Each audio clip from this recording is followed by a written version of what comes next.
Dirt Trax is sponsored by Can-Am. The ride says it all.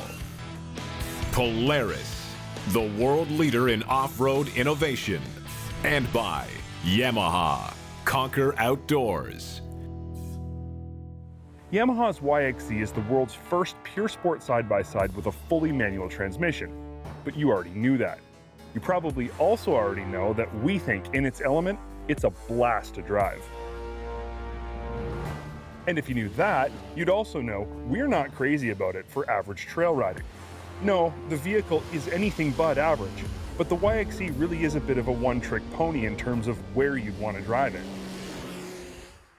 Yamaha knew this was going to be the case from the very first moment they conceived the YXZ, which is why, from the moment they started designing the YXZ, they also started designing the YXZ SS right alongside it. The SS has been in development for quite a while. We developed both these vehicles together. We've developed them in a multitude of different environments, whether it be out in the sand dunes or the East Coast or West Coast type riding. But really, these vehicles play well off of each other, and it just depends on how you want to experience that pure sport world, and that's why we offer both models. The Sport Shift buyer, might be someone that just wants a little less interaction with the vehicle, but they still want that pure sport driving experience, and we knew that going in. So when we developed the manual shift YXZ, obviously it's a revolutionary product. Why we needed to kind of fill out that world again is to bring people in that may be a little hesitant to just remove that clutch pedal. The heart of any YXZ is definitely that awesome 3-cylinder motor. But now that we have two YXZ models to choose from, we need to find out what makes the YXZ SS unique. So there's a lot of different technologies out there in the market today. One could make a comparison to something along the automotive side. A vehicle like maybe a Toyota Camry does have a paddle type system. The one key thing I think people need to understand is there's a wide variety of how these systems work and why they work in certain environments. So one key difference would be like an F1 sports car, is completely different, than something an everyday user would have in their automobile. So, we actually use basically a fully manual style transmission with a fully manual style clutch with an MCU or sport shift system that actuates it for you.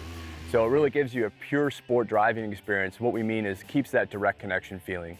So whether you're hammering into a corner or if you really want to charge in really hard, it's really going to give you positive engagement shifts and really understand and feel what's happening with your vehicle. So with this auto clutch actuator, what it does is it mimics what a professional driver would do. So the best way to think of it is in those terms. So a professional driver, if you are shifting through the gears, they're going to depress the clutch, shift the gear, let the clutch out smoothly. The auto clutch system will do all of those things for you, which makes it a really easy to use feature of the vehicle, and it's the core technology of the Sport Shift. Once you wrap your head around what Sport Shift actually is, there are a few features you need to understand to get the most out of the system, starting with half clutch. We've incorporated some things into the vehicle, one of which is in the meter you'll see is a half clutch indicator. So it's just a small green light, has kind of a picture of a clutch that's depressed, and you'll notice that going on and off as you're driving. It's simply just telling the user that's in a half clutch position. So what we mean by that is the vehicle could be moving and the clutch is not fully engaged while you're moving. It will sense the input of the tires and speed and release the clutch as necessary, and that clutch light will go off. So why that's important is because a lot of people really won't feel it because the system is so smooth at certain times, and they won't know, especially if they're not a professional driver, that it's in this half clutch condition. So it's just an indicator to tell people what is going on with the transmission of the vehicle. The next two features are ones you might not find on your own, but they can come in extremely handy. They are dynamic clutch engagement and auto downshift. Think of yourself in a situation where either you're pinned between two rocks or you're trying to get out of a creek bed, something where there's a really heavy load or a high load on the tires, and you kind of need to get yourself up out of there. Well, the Sport Shift system will sense that. So it knows, because you're putting in a lot of throttle input, hey, I need to get up over this cliff or this small ravine. It will simply kind of spike the clutch for you, get you up to about 10 RPMs, kind of give you that boost and up over what you need to get over. The auto downshift feature is not designed to be a feature that makes this vehicle an automatic. So we built this feature in. It's really simple if you think about it in terms. Think you're riding with your buddies, you're out there in a group of people. You're in third gear and you just, slightly come up to a stop. You're waiting for your friends. You look down, the vehicle actually shifts from third to second to first for you automatically. So to give you an example, a circumstance where it would not auto downshift for you, which most people would think, is if, say, you're going through a field and you come up to something you want to brake very aggressively in third gear, you stab the brakes, you maybe even lock up the wheels, and then you want to get back on the throttle again. This vehicle is not going to downshift for you at that point. And we build it that way for a reason. Again, we want the user to control really and have that direct connection feeling to the vehicle. The final piece of interesting tech built into the sport shift system on the YXZ SS is one that's designed to remove any possible advantage a fully manual YXZ might have, specifically when leaving the starting line. Again, we can really come back to this explanation. As a professional driver, they're going to, really rev the vehicle up to maybe 10,000, 10,500 RPMs and release the clutch and launch the vehicle. With the sport shift system, early in development, we really weren't able to do that. Again, it would kind of leave a little easier. And we didn't really want any scenario where this vehicle would be any different than a fully manual transmission. So we developed this launch system, and what it can do is the user can simply hold the brake, pull back the paddle, it'll engage the launch system. It can rev the vehicle anywhere from 5,000 up to 10,500 RPMs, which is redline. Simply release the paddles. Those are, if you will, kind of your clutch, and the vehicle will launch. Whether you're buying a sport shift or fully manual YXZ, there is one thing you always get when you buy a Yamaha, and it may just be the thing that's more important than any other. So one of the key attributes of Yamaha is our legendary durability, and that doesn't matter if you're out there buying a Grizzly ATV, if you're buying a Yamaha generator, or if you're buying a YXZ1000R sport shift.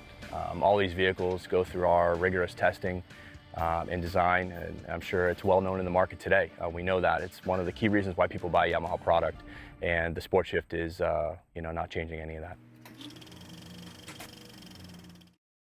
Dirt Trax is sponsored by Princess Auto, a unique world of equipment, tools, and more. Innovating and bringing new products to market is not as easy as you might think. It takes a lot of time, many iterations, failure, and ultimately huge investments. But in the end, there may be some huge payoffs.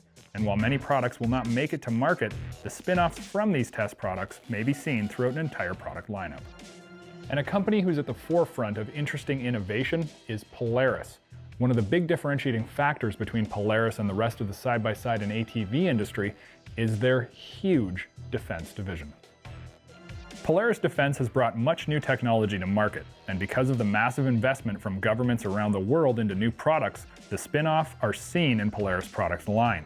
Features like the NPT or non-pneumatic tire, as well as the MV Sportsman, are only here because of Polaris Defense. Being able to get our hands on some technology from this area of Polaris is usually a pretty tricky thing to do. The level of security here is massive, but because of our Canadian heritage, we got a free pass.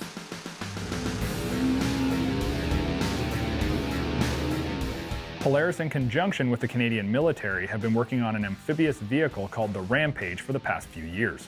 This product was born out of the request for a vehicle that would traverse nearly anything: dirt, snow, water, bogs, you name it. Used primarily in the high Arctic, the capabilities would also need to include sub-zero operation. And when you link a company whose roots are deep in snowmobiling, you're gonna get a very unique answer. The Rampage is a twin-track, fully suspended, amphibious terrain vehicle. And no, you can't buy this at your dealership yet, but yes, you have seen some spin-off from this product. The current model year 2017 Ranger Northstar HVAC uses a heating and cooling system that was designed for the Rampage and is now on a consumer product. Well, at this time, that's the extent of the crossover to consumers. You can be sure there is much in this unique product that could easily find its way into a new product lineup. The Rampage is a complete force to be reckoned with, and they actually let me get behind the steering wheel of one and take it absolutely anywhere. You can jump it, swamp it, run it through whoops, and turn it on its own axis, and there is nothing that'll stop you. The back cargo rack will accept a full-size pallet for moving payloads, and the 1000cc Razor power plant under the rear deck can propel you at speeds above 60 miles per hour. Using a Ranger steering wheel, the very unique front drive system pulls the Trax with a hybrid hydraulic system that looks to be indestructible and is incredibly easy to use, steering exactly the same as a side-by-side would. While you're not going to see the Rampage on your dealership showroom floor anytime soon, there are huge possibilities with this vehicle, and Polaris being the innovators that they are, yeah, you're probably going to see something at some point.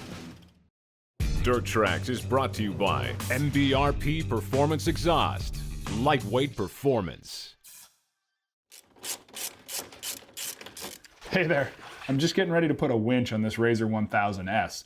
Seeing as it's getting cold outside, hunting season is right around the corner for most folks and the winter's on its way, a winch is a pretty good accessory to have. Years ago, 2,500 pounds was the boss, but now it's the 3,500 pound winch that takes its place. This Kimpex winch comes with a lot of nice accessories, an aluminum fair lead, synthetic rope, hard-mounted cab switch, and a very nice little wireless long-distance remote, so you can operate this thing from just about anywhere. It's an easy-to-use twist-lock connector and a simple-to-wire block, and it makes it a great job for anyone to do in their garage. And a good warranty along with sturdy steel and aluminum parts means that you're buying something that'll be there for years to come. Oh, and don't forget to add on a winch bumper. They save your rope or wire from excess strain and also keep your hook from flopping around like a half-baked salmon. Now, one thing you may have learned about me over the years is that once I'm in the shop, it's hard for me not to continue adding stuff. And I think I got a few more pieces kicking around here somewhere. Looking at the cab of this RZR 1000S, I've got to do something to keep me a little more protected from the environment this fall and winter. Lower half doors do a great job of sealing in the open space by your knees and will actually keep the cockpit a little bit warmer and keep the water out. And hey, I think they do a really nice job of finishing off the look of a RZR door. Now there's lots of different views about windshields. My preference in the summertime is a half windshield. When it comes to fall or winter, I'm all about maximum protection though. The issue with full windshields has been their almost elimination of ventilation. But with this really nice 0.177-inch poly design from Kimpex, you get a cool integrated vent in the top center of the shield. It directs airflow to the driver and passenger's face to keep goggles and visors from fogging, and yet still offers the protection of a full coverage windshield. It's pretty much the best of both worlds. Oh, and it goes on and off with absolutely zero tools whatsoever. Now, because of the really cool front windshield design with ventilation built in, we don't need a solid rear panel to keep the cab from negatively pressurizing. But a rear sport net is a different story. This open weave design offers reduced sun intrusion as well as an increased safety from anything entering from the rear of the cab. It installs super quick and easy with Velcro loops and adds a sporty appearance to the cab of any side-by-side. Now, seeing as it's prime riding time with the weather being a little bit cooler, dust being at a minimum and mud aplenty, it's a good idea to bring along cold weather riding gear, rain gear, food, fuel, and anything else that you might need for a big adventure. And a massive 78-liter or 20.6-gallon Expedition sport trunk like this offers you a great option for bringing everything you may need. It's watertight inside with a neoprene-sealed lid, can be padlocked, and has two handy recessed storage compartments optimized for popular 5-liter or 1.3-gallon fuel tanks. Oh, and the whole setup just pops right in and out in a matter of seconds. It's a pretty slick setup. Now, to finish things up, I'm all for a little bit of reduced weight and increased power. While the 1000S already has tons of get up and go, is there ever a time that you don't want just a little bit throatier exhaust note? The PowerTech 4 double stack exhaust from MBRP offers a clean and stylish design, reduced weight, increased airflow, and performance optimization, as well as a throaty and crisp sound. It goes on with ease and makes a noticeable difference to your side-by-side or ATV. You may not choose to do all of your upgrading at one time like I did today, but if you do choose any one of these individual accessories, you're going to get maximum benefit from them. And if you add them together, they work as well. And that to me is the sign of a smart and functional accessory. Closed captioning of Dirt Trax is sponsored by Triton Trailer, built for adventure. When Arctic Cat first introduced the Mud Pro, it opened the eyes of many in the industry to how valid this specialized category actually is. Before the Mud Pro, the only way to get a truly mud-capable ATV was to build it yourself. Then Can-Am stepped in with their XMR line and took things to another level by moving the rad up on top of the front rack, utilizing the longer Max chassis and including aftermarket parts right from the factory.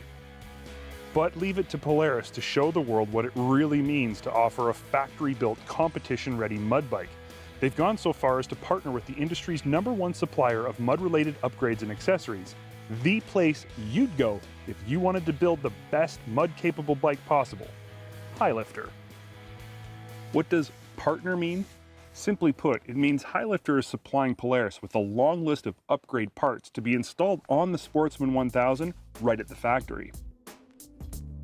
Let's go over what makes a Sportsman Highlifter Edition special, and let's start with what we already know, most notably that 952cc single overhead cam engine that pumps out 85 horsepower. Polaris knew they were going to need substantial power to spin the gigantic meats this vehicle comes with standard, but more about those later. The Sportsman XP chassis remains unchanged on this Highlifter version, and we think that's good because this is one of the most well thought out and ergonomically correct chassis in the industry. It's when you look at what's bolted to the chassis, you start to see where the normal Sportsman ends and the Highlifter begins. Arched front and rear A-arms help with ground clearance and reduce drag in the mud. Stiffer springs keep the chassis up as high as possible and provide the lift needed to clear a set of staggeringly aggressive 29.5-inch Highlifter Outlaw 2 tires.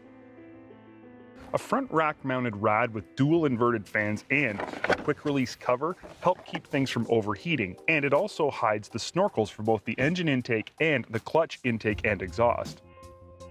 High-mounted front and rear bumpers reduce drag while still providing excellent protection, and the front houses a standard 3,500-pound winch and features integrated tow hooks. Top things off with the industry's first handlebar-mounted mud bar, and you've got a package that is rivaled by none thus far. Of course, Polaris has massaged other things on the Highlifter Edition to ensure that you'll be the one doing the towing, not the one being towed out. The high-low transmission has been optimized with lower gearing for big aggressive tires and heavy load situations, and this model features a close ratio version of Polaris's on-demand 4x4 system, which engages the front wheels faster than any other Polaris ATV. So those are the specs, and they are impressive. But the real question is simply, does it work? Obviously, this is a purpose-built machine meant for the mud, and it's not going to be a joy to drive on the trail. But is it as good in the mud as its specs suggest it should be? To answer this question more completely, I needed some help. There's no question I enjoy getting dirty as much as the next guy, but I have to be honest and admit I'm not an expert when it comes to mud riding. Luckily for you, Trax TV has a staffer who is, one of our intrepid camera operators and editors, Graham Adams. It's your turn. Oh, this is gonna be fun. See how it's done. This is gonna be entertaining. Well, I grew up with a family that didn't believe in showering. So I just grew up showering in the mud. No, here, I'll do it seriously. Use that one. Well, my passion about riding in the mud is it's a challenge to me. You don't know what's underneath you. So every time you hop into a mud hole or a mud bog, you just don't know what's gonna happen. So it's cool it's kind of like riding in the mountains in deep snow where you gotta be on the throttle and you just don't know if you're gonna get stuck or not. It's kind of an adrenaline rush just to get through the hole. The experience I've had with the Highlifter is I took it home a couple times, rode it on some of the trails back home in some mud, some deep water. It did very well. Plus I raced it in a mod class, actually 2 races in a mod class, and I was really surprised on how it handled and how well it did. So some of the things that work good on the Highlifter is the high clearance arms. The other thing is this grab bar right here. It helps a lot, especially if you get into the ruts. It just allows you to move your body back and forth without having to reach over and hit the throttle all the time and move your weight around the bike. Such a little thing makes a huge difference riding in deep mud. So you got the Highlifter Outlaw 2s, which are some of the best tires around for mud. And you also got the Rad Relocate, which is an awesome idea, plus the upper snorkels. You don't have to do anything to the bike. Everything that a mud guy does to his bike is already there for you. You don't have to do anything. You just hit the throttle and go. You tune into Trax TV for expert advice and honest opinions, and that's what you're going to get, no matter what. If I was going to be buying a mud-specific ATV, even I'd be going to Graham for advice. So some of the things that need to be approved on this bike is the clutching. The clutching's really soft, it's really light. I find the bike upshifts way too quick, and you don't have enough wheel spin off the hop. It eases in it too soft. You need that power behind you in those first like 20 feet. To fix the problem, it just needs to be clutched hard. So the moment you hit the throttle, it spins those wheels right off the get-go, and it allows you to get on top of the mud instead of in the mud. That's basically all it needs. So now you got all the details and gritty truth about Polaris's Sportsman 1000 Highlifter Edition. But before we go, I have one final thought about this bike that pertains to people who aren't dedicated mud freaks.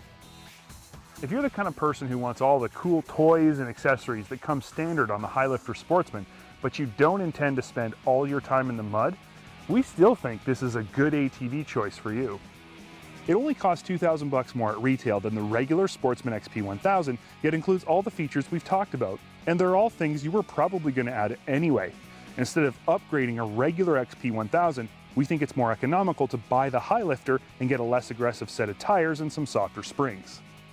That way you get all the performance and most of the Highlifter's capabilities, but still maintain the smooth ride and excellent handling of Polaris's legendary Sportsman XP. Dirt Trax Television has been sponsored by Polaris, the world leader in off-road innovation. Can-Am, the ride says it all. And by Arctic Cat. Share our passion.